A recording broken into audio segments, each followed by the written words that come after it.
ሰላም እንዴት ናችሁ? ዛሬ ሪል ስቴትን በተመለከተ የተወሰኑ መረጃዎችን ልሰጣችሁ እሞክራለሁ። ጠቃሚ ነው ብዬ አስባለሁ። ከነዚህ ውስጥ እንግዲህ ምንድነው ሪል ስቴት ይሄን ቪዲዮ እስከ መጨረሻ ካያችሁ የምታገኙት ጥቅም ሪል ስቴት ስንገዛ ምን ምን ጉዳዮችን ማካተት አለብን፣ በተለይ ምን ምን ጉዳዮችን ማየት አለብን፣ ሎኬሽን በተመለከተ፣ ሌሎች ከፕራይስ ጋር በተያያዘ ሌሎች ሪል ስቴቶች ዋጋ አላግባብ በሚጨምሩበት ሁኔታ አለ። ፕሮጀክቶች ደግሞ ሲያስረክቡ ደግሞ በጣም የመዘግየትና የመቆየት እንደዚህ አይነት ሀሳቦች ስላሉ ሌሎችም ሪል ስቴት ጋር ተያያዥ ሆኖ በጣም አሳሳቢና ትኩረት ሊሰጠው የሚገባውን ጉዳይ እናነሳለን ማለት ነው። እንግዲህ እንደሚታወቀው በሀገራችን ብዙ ሪል ስቴት አልሚዎች አሉ። ከነዚህ ሪል ስቴት አልሚዎች ውስጥ እንግዲህ በጣም በጥራትና ደረጃውን የጠበቀ ሪል ስቴት በመስራት የሚያስረክቡ አሉ። አንዳንዶቹ ደግሞ ያው በተጠበቀው ጊዜና ሰዓት አለማስረከብ፣ ፕሮጀክቶችን በጥራት አለማስረከብ፣ እነዚህ ጉዳዮች ቅሬታዎችና አቤቱታዎች ብዙ ጊዜ የምንሰማው ነው፣ በሚዲያ የምንሰሙት ነው። ስለዚህ ሪል ስቴት ከመግዛታችን በፊት ምን ምን ጉዳዮች ላይ ትኩረት ማድረግ አለብን የሚለውን ነገር እሱን እናያለን። የመጀመሪያው ሪል ስቴት ከመግዛታችሁ በፊት የምትገዙት ድርጅት ወይም ደግሞ የአልሚው ድርጅት ሌጋል ኢሹ ህጋዊ ነው ወይ? ለምሳሌ የተረከበው መሬት አለ ይሄን አልማ ተብሎ ያን የተሰጠበት ህጋዊ የሆነ ዶክመንት ወይም ደግሞ ማስረጃዎችን በደንብ አድርጋችሁ ማየት አለባችሁ ማለት ነው። እነዚህ ዶክመንቶች ለምንድን ነው?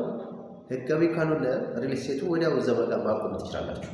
ነገር ግን ዶክመንቶቹን ታያላችሁ፣ ከዛ ዳታዎቹን ቼክ ታደርጋላችሁ።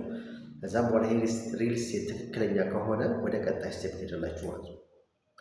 ሁለተኛ የምትቀጥሉት ምንድን ነው? ወደ ሎኬሽኑ የት ነው? አሁን አዲስ አበባ ከተማ ላይ ብዙ ሳይቶች አሉ፣ የተለያዩ ሪል ስቴቶች አሉ። እናንተ የምትፈልጉት ሎኬሽን ምንድን ነው? ለምሳሌ ለመኖሪያ አገልግሎት ከሆነ ለመኖሪያ የሚሆነው ሰፈር ወይም ደግሞ አካባቢ የትኛው የተሻለ አካባቢ ለማከራየት፣ ለመኖር፣ ለመሸጥ ያው ቢዝነስ ነው ሪል ስቴት። እንግዲህ እናንተም ገዝታችሁ ነገ ልትሸጡ ትችላላችሁ፣ ለማከራየት ትችላላችሁ፣ በሌላ ባንክ አስይዛችሁ ልትበደሩበት ትችላላችሁ። ስለዚህ ሎኬሽን በጣም ክሪቲካል ነው ማለት ነው። የትኛው ሎኬሽን ነው የተሻለ በገዛ የሚያዋጣ የሚለው ነገር መታየት ይኖርበታል ማለት ነው። ሌላ ሁለተኛው ፕራይስ ወይም ደግሞ የሪል ስቴቱ የሚሸጥበት ዋጋ። ሪል ስቴቱ አሁን የሚሸጥበት ዋጋ ስንት ነው ብላችሁ መጠየቅ አለባችሁ።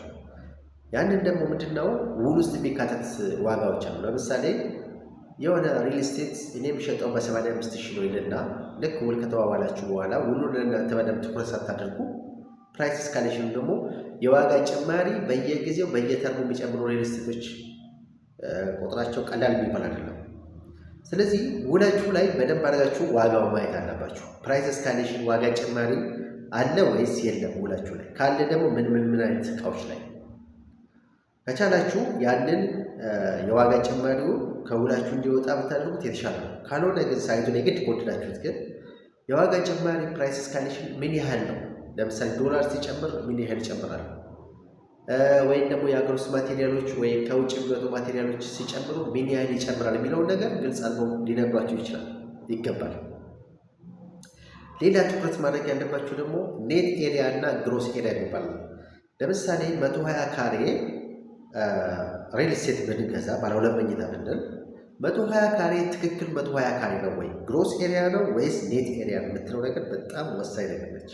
ምክንያቱም አሁን እናንተ 120 ተባባላችሁ እንጂ ኔት ኤሪያው ሲጣራ ወይም ደግሞ ንጹህ ማለት የእናንተ ትክክል ሲታይ 108 ሊሆን ይችላል፣ 107 ሊሆን ይችላል። ያ ማለት 13 ካሬ ወይም ደግሞ 12 ካሬ አላግባብ እየከፈላችሁ ነው ማለት ነው።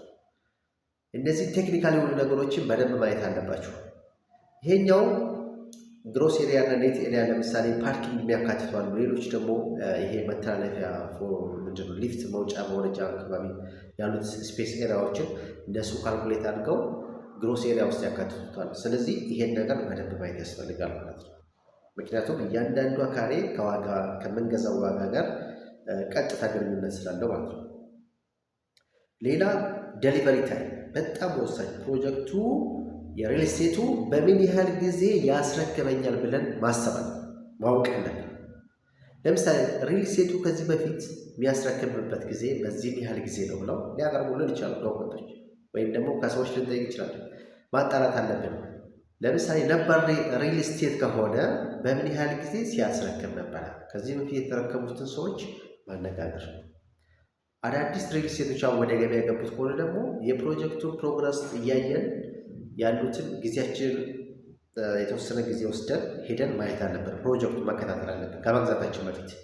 ስለዚህ ይሄ ሪል ስቴት ወይም ደግሞ አልሚው በምን ያህል ጊዜ ያስረክበኛል የሚለው ወሳኝ ነው። በ2 ዓመት ተዋውለው በ24 ወር በ36 ወር እንደዚህ ተዋውለው 5-6 ዓመት በጣም የቆዩ ግለሰቦች እንዳለ የሚባል ቁጥር አይደለም። ስለዚህ ሪል ስቴት ከመግዛታችሁ በፊት ይሄ አልሚው ድርጅት በምን ያህል ጊዜ ያስረክበኛል የሚለውን ነገር በደንብ ማየት አለባችሁ ማለት ነው። ሌላው ከአቅም ጋር በተገናኘ አንዳንድ ጊዜ የማርኬቲንግ ባለሙያዎች ሊያሳስቷቸው ይችላል። በጣም ቅንጡ ነው፣ የተሻለ ቦታ ነው፣ ይሄ በጣም ለወደፊቱ እንደዚህ ያዋጣል ምናምን ብለው የተለያየ ነገር ብለው ጫና አድርገው ቅድመ ክፍያ እንድትከፍል ሊያደርጉ ይችላሉ። ቅድመ ክፍያ ከፍለው ሌሎች ክፍያዎችን መክፈል ያቃታቸው ብዙ ሰዎች አሉ። ሪል ስቴት የተወሰደባቸው አሉ። ስለዚህ አቅማችንን ማየት አለባችሁ። አቅማችሁ ምን ያህል እንደሆነ ለምን አሁን ዋጋ ብቻው ሳይሆን በዋጋ ጭማሪውም ስላለ ሌሎች ተጨማሪ ወጪዎችም ተያይዘው ስለሚመጡ የኔ አቅም ስቱዲዮ ነው ወይስ ባለ 1 መኝታ ነው ወይስ ባለ 2 መኝታ ነው የሚገዛል የሚለውን ነገር አቅማችሁን በደንብ ከገንዘብ መጠኑ ከምትገዙት ሪል ስቴት ጋር በደንብ አድርጋችሁ ማየት አለባችሁ። ለምሳሌ ባንክ አማራጮች ካሉ ከባንኮች ጋር ያለውን ነገር እሱንም ማጥራት አለባችሁ። ምን ያለው ባንክ ስንት ፐርሰንት፣ ለምሳሌ 60% ባንክ ከሆነ 40% እናንተ ትከፍላላችሁ። ስለዚህ ምን ያህል 40%ቱን በምን ያህል ጊዜ ይከፍላሉ? ለምሳሌ በ3 ዓመት የሚያስከፍሉ ሪል ስቴቶች አሉ 40%። ሌሎቹ ደግሞ ከዛ ባነሰ ጊዜ የሚያስከፍሉ ይኖራሉ ማለት ነው። ስለዚህ ባንክ ውስጥ ከመጀመሩ ነው የሚሸፍንልኝ የሚለው የባንኩ ውልስ ለምሳሌ ተዋዋላችሁ 40% እኔ በካሽ ከፍላለሁ 60% በባንክ ነው። ከባንኩ ጋር ያለው አልሚው ድርጅት ወይም ደግሞ ሪል ስቴቱ ምንድን ነው የሚለው ማየት ያስፈልጋል። ውል ላይ በተለይ ከባንክ ጋር ያሉትን ጉዳዮች ገዢው ወይም ደግሞ ደንበኛው ነው የሚችለው። የሚያስፈልጉትን መረጃዎች የሚያቀርቡ ደንበኛው ይላል። ስለዚህ ያ ምን ማለት ነው የሚለው መስፈርቶቹ በደንብ አድርጋችሁ አይታችሁ መግባት ያለባችሁ። በአጠቃላይ ብዙ ሪል ስቴት ለወደፊት የምናነሳው ይኖራል። እነዚህን ግን ወሳኝ ነገሮችን ትኩረት አድርጋችሁ ማየት ይገባችኋል ማለት ነው። እናንተም ደግሞ በአስተያየታችሁ ይሄ ቢካተት የምትሉት ወይም ደግሞ የራሳችሁ አስተያየት እንድትሰጡ ጋብዛችኋለሁ። አመሰግናለሁ።